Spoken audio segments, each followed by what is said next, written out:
देखिए इसके बेनिफिट समझाते हैं।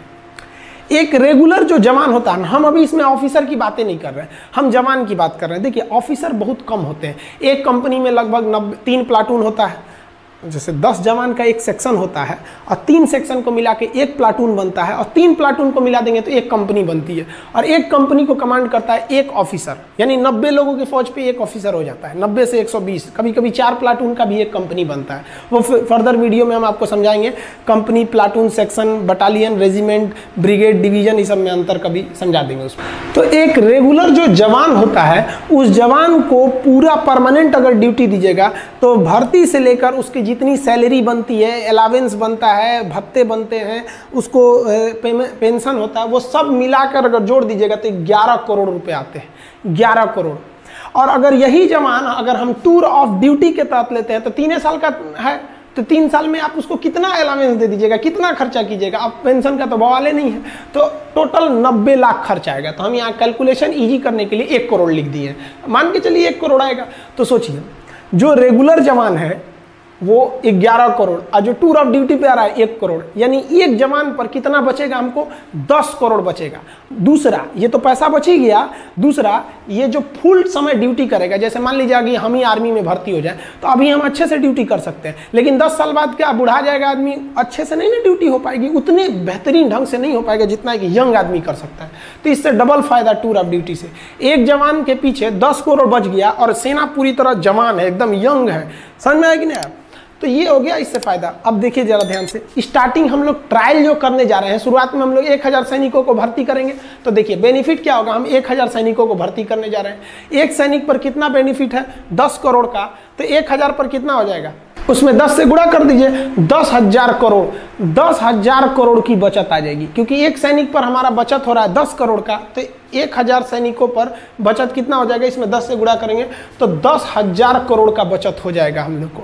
अब इस बचत से 10,000 करोड़ से हम आधुनिक हथियार खरीद सकते हैं, आर्टिलरी खरीद सकते हैं, हेलीकॉप्टर खरीद सकते हैं। आप खुद सोचिए ना, 126 राफेल जहाज़ों की ज़रूरत थी, आ कितना रहा है, केवल 36, यानी 90 जहाज अभी कम आए हैं।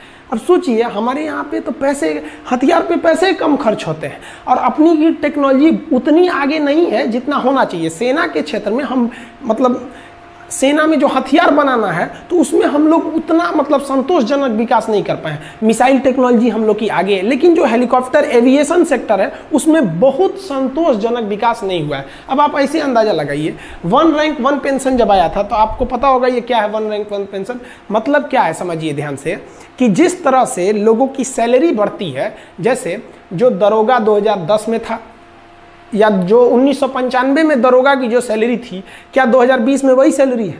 नहीं ना, सैलरी बढ़ रही है। तो 1 रैंक 1 पेंशन में क्या कहना है कि भैया जब सैलरी बढ़ रही है ना तो पेंशन भी बढ़ाइए। यानी जो आदमी, जो सिपाही 2020 में रिटायर हो रहा है उसका पेंशन जितना है उतना ही पेंशन उस सिपाही का भी होना चाहिए जो 2002 में रिटायर हो गया और अभी तक जिंदा है, मतलब मान लीजिए जीवित है। अब आर्मी को तो बहुत यंग एज में ना रिटायर कर दिया जाता है, तो मतलब कहना है कि पेंशन एकदम सेम होना चाहिए। तो इससे पेंशन पे बोझ इतना बढ़ गया है कि आर्मी ना अपने कुल बजट का लगभग 60%, बबुआ 60% लगभग केवल सैलरी और पेंशन में खर्चा हो जाता है। यानी जो आर्मी को पैसे मिलते हैं उस पैसे का 60% सैलरी या पेंशन में खत्म हो जाता है। बाकी में आपका डीजल का खर्चा है, ये वगैरह वगैरह खर्चे हैं, तो बहुत कम खर्च हो पाते हैं हम लोग का। अब ऐसे समझिए ध्यान से हमारी आर्मी को टोटल 2.5 लाख करोड़ रुपए मिलते हैं साल में, कि भैया इस 2.5 लाख करोड़ में आपको जो करना है करिए। अब 2020 का हम आपको बताते हैं, जो 2.5 लाख करोड़ मिले थे हम लोग को उसका हिसाब देखिए ध्यान से यहाँ पे कैसे है। 2.5 लाख करोड़ का 2020 में, उस 2.5 लाख करोड़ में से 1,33,000 करोड़ हम लोग पेंशन देने में खर्च कर दिए, यानी लगभग आधा खर्च कर दिए पेंशन देने में, 1 रैंक 1 पेंशन का पेंशन पे। और हथियार कितने का खरीदे, 1,20,000 करोड़। आप अगर इसको जोड़िएगा तो लगभग 2.5 लाख करोड़ आ जाता है। तो ये हमारा 2.5 लाख करोड़ का हिसाब है, आधा निकल गया पेंशन सैलरी देने में, अब बाकी बचा। अब खुद सोचिए ना, पेंशन वगैरह का जो हमारा खर्चा है पेंशन का, उससे कम खर्चा है हमारे हथियार का। अब कहीं ना कहीं आपको भी अजीब लग रहा होगा सुन के कि भैया हम हथियार पे जितना खर्च कर रहे हैं उससे ज़्यादा पेंशन पे खर्च कर रहे हैं। तो ये टूर ऑफ ड्यूटी है, इसके पीछे भले ये तर्क दिया जा रहा है कि आर्मी जवान रहेगी, सेना जवान रहेगी। ये तर्क दिया जा रहा है कि युवाओं में जो राष्ट्रवाद है, जो देश प्रेम है, उसका सही उपयोग होगा।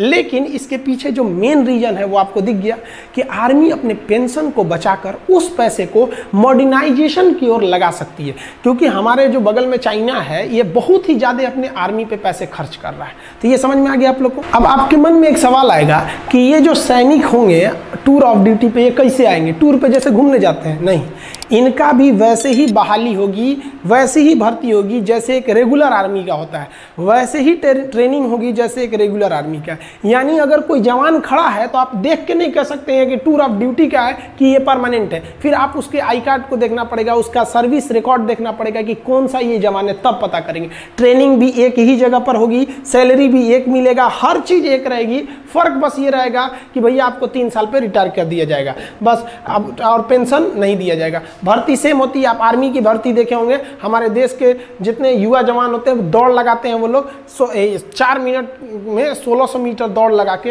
वो दौड़ लगाते हैं। फिर जो प्रोसीजर होती है उनका, वो उस प्रोसीजर के बाद वो लोग सेलेक्ट होते हैं, और सेलेक्ट होने के बाद तब वो कहाँ जाते हैं? आर्मी में जाते हैं। सबका पैरामीटर सेम रहेगा। आर्मी में अगर वो चले जाते हैं तो आप नहीं कह सकते हैं कि इनमें से कौन सा जवान टूर ऑफ ड्यूटी का है और कौन सा जवान हमारा मतलब परमानेंट है। तो सब का सब क्या रहेगा? एकदम सेम रहेगा।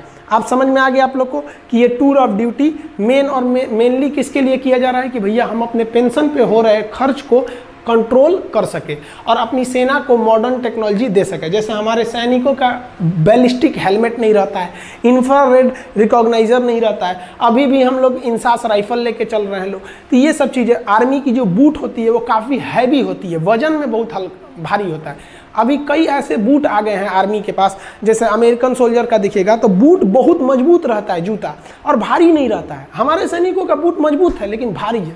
तो भैया उसके लिए क्या चाहिए? पैसे चाहिए।